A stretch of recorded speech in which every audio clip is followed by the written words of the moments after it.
Chapter 42, Genetics 101. Both sides of Dad's family were Jews from Russia and Poland. Papa's grandparents fled the pogroms and ended up in New York City at the turn of the century. Tata's parents fled from the Nazis and ended up in Argentina in the 40s. Papa and Tata met at a dance on the Lower East Side while she was in town visiting a cousin. They got married, moved to Bayside, and had Dad and Uncle Ben. Mom's side of the family is from Brazil, except for her mother, my beautiful grands, and her dad, Augusto, who died before I was born. The rest of Mom's family, all her glamorous aunts, uncles, and cousins, still live in Alto Leblon, a ritzy suburb south of the Rio. Grant and Augusto moved to Boston in the early 60s and had Mom and Aunt Kate, who's married to Uncle Porter. Mom and Dad met at Brown University and had been together ever since. Isabel and Nate, like two peas in a pod. They moved to New York right after college, had me a few years later, then moved to a brick townhouse in North River Heights, the hippie stroller capital of upper Manhattan, when I was about a year old. Not one person in the exotic mix of my family gene pool has ever shown any obvious signs of having what August has.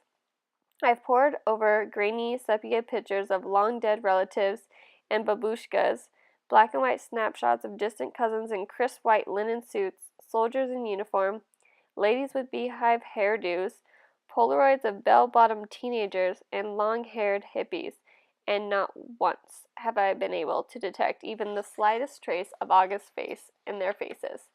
Not a one. But after August was born, my parents underwent genetic counseling. They were told that August had what seemed to be a previously unknown type of mandibulofacial dysostosis caused by an autosomal recessive mutation in the TCOF1 gene, which is located on chromosome 5, complicated by a hemifacial microsomia characteristic of OAV spectrum. Sometimes these mutations occur during pregnancy. Sometimes they're inherited from one parent carrying the dominant gene. Sometimes they're caused by the interaction of many genes, possibly in combination with environmental factors. This is called multifactorial inheritance.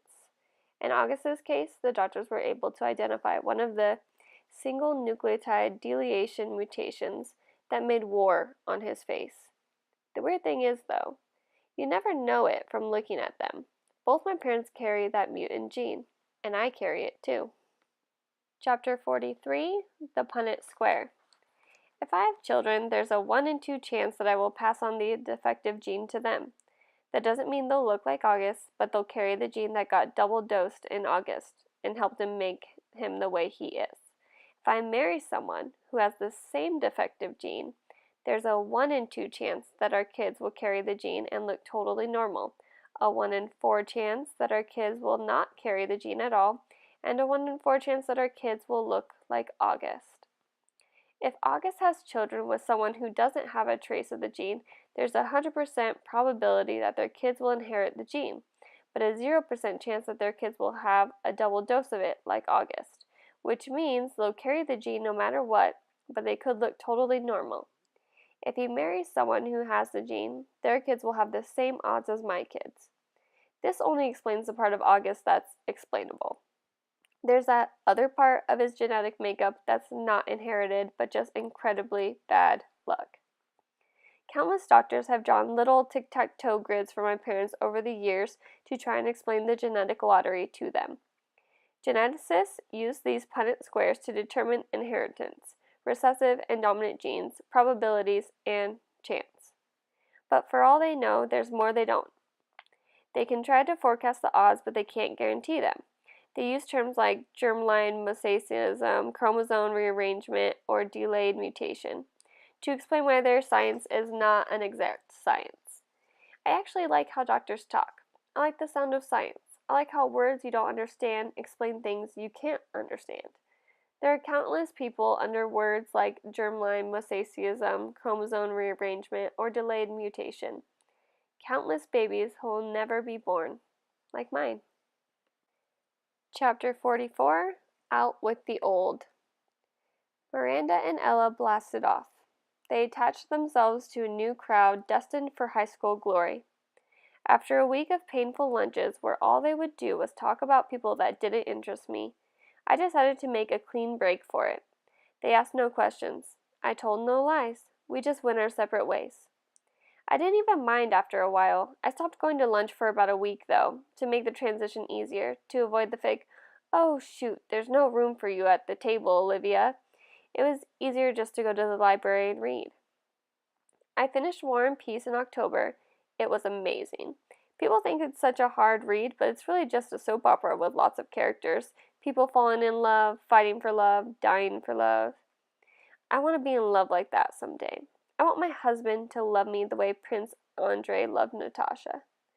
I ended up hanging out with a girl named Eleanor, who I'd known from my days at PS22, though we'd gone to different middle schools. Eleanor had always been a really smart girl, a little bit of a crybaby back then, but nice.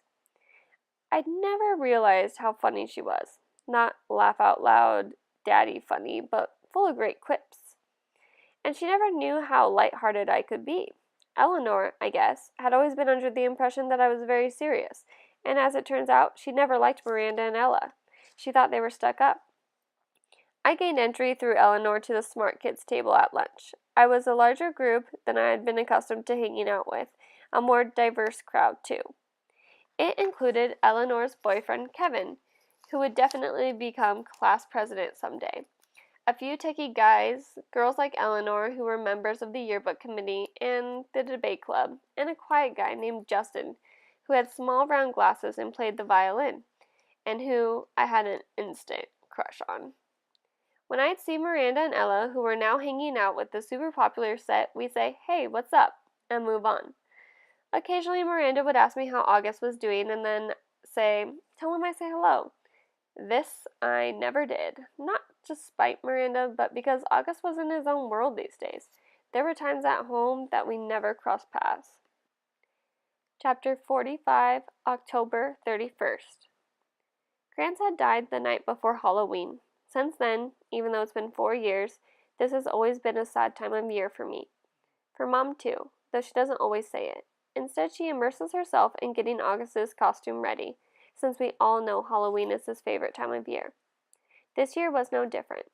August really wanted to be a Star Wars character called Boba Fett, so Mom looked for a Boba Fett costume in August's size, which, strangely enough, was out of stock everywhere.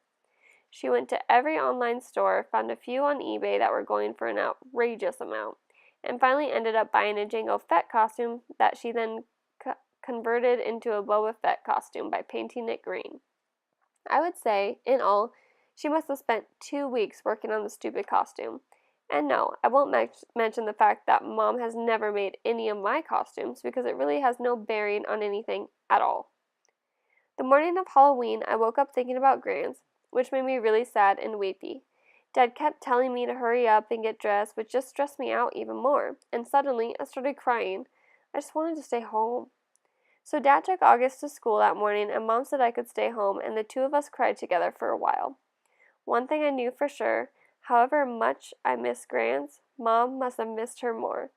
All those times August was clinging to life after surgery, all those rush trips to the ER, Grants had always been there for Mom. It felt good to cry with Mom.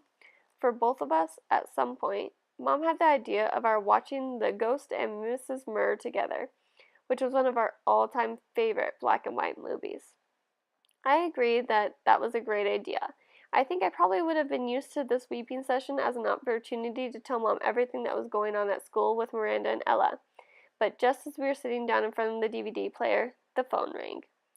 It was the nurse from August's school calling to tell Mom that August had a stomach ache and should be picked up.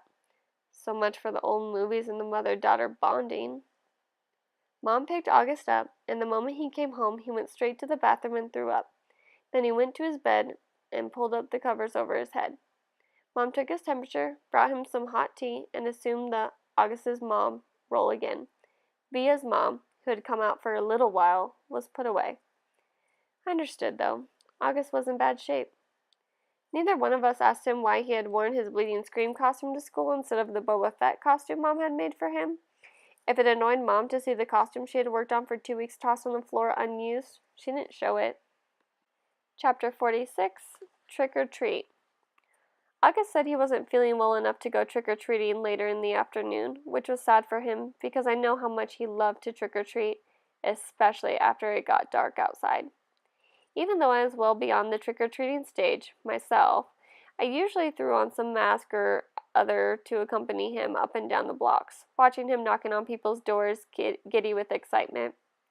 I knew it was the one night of year when he could truly be like every other kid. No one knew he was different under the mask. To August, that must have felt absolutely amazing. At 7 o'clock that night, I knocked on his door. "Hey," I said. "Hey," he said back. He wasn't using his PlayStation or reading a comic book. He was just lying in his bed looking at the ceiling. Daisy, as always, was next to him on the bed, her head draped over his legs. The bleeding Scream costume was crumpled up on the floor next to the Boba Fett costume. "How's your stomach?" I said, sitting next to him on the bed. "I'm still nauseous." "You sure you're not up for the Halloween parade?" "Positive." This surprised me. Usually August was such a trooper about his medical issues, whether it was skateboarding a few days after a surgery or sipping food through a straw when his mouth was practically bolted shut. This was a kid who's gotten more shots, taken more medicines, put up with more procedures by the age of 10 than most people would have to put up with in 10 lifetimes. And he was sidelines from a little nausea? "You want to tell me what's up?" I said, sounding a bit like Mom. "No." "Is it school?" "Yes." "Teachers, schoolwork, or friends?" He didn't answer. "Did someone say something?" I asked. "People always say something," he answered bitterly. I could tell he was close to crying. "Tell me what happened," I said. And he told me what happened. He had overheard some very mean things some boys were saying about him. He didn't care about what the other boys had said, he expected that, but he was heard that one of the boys was his best friend, Jack Will. I remembered him mentioning Jack a couple of times over the past few months. I remembered Mom and Dad saying he seemed like a really nice kid, saying they were glad August had already made a friend like that. "Sometimes kids are stupid," I said softly, holding his hand. "I'm sure he didn't mean it." "Then why would he say it? He's been pretending to be my friend all along. Tushman probably bribed him with good grades or something. I bet you he was like, 'Hey, Jack, if you make friends with the freak, you don't have to take any tests this year.' You know that's not true. Don't call yourself a freak." "Whatever. I wish I'd never gone to school in the first place." "But I thought you were liking it." "I hate it." He was all angry all of a sudden, punching his pillow. "I hate it, I hate it, I hate it." He was shrieking at the top of his lungs. I didn't say anything. I didn't know what to say. He was hurt. He was mad. I let him have a few more minutes of his fury. Daisy started licking the tears off his face. "Come on, Augie," I said, patting his back gently. "Why don't you put on your Jango Fett costume, man? It's a Boba Fett costume. Why does everyone mix that up?" "Boba Fett costume," I said, trying to stay calm. I put my arm around his shoulders. "Let's just go to the parade, okay? If I go to the parade, Mom will think I'm feeling better and make me go to school tomorrow." "Mom would never make you go to school," I answered. "Come on, Augie, let's just go. It'll be fun, I promise. And I'll let you have all my candy." He didn't argue. He got up out of bed, slowly starting pulling on his Boba Fett costume. I helped him adjust the straps and tighten the belt, and by the time he put his helmet on, I could tell he was feeling better.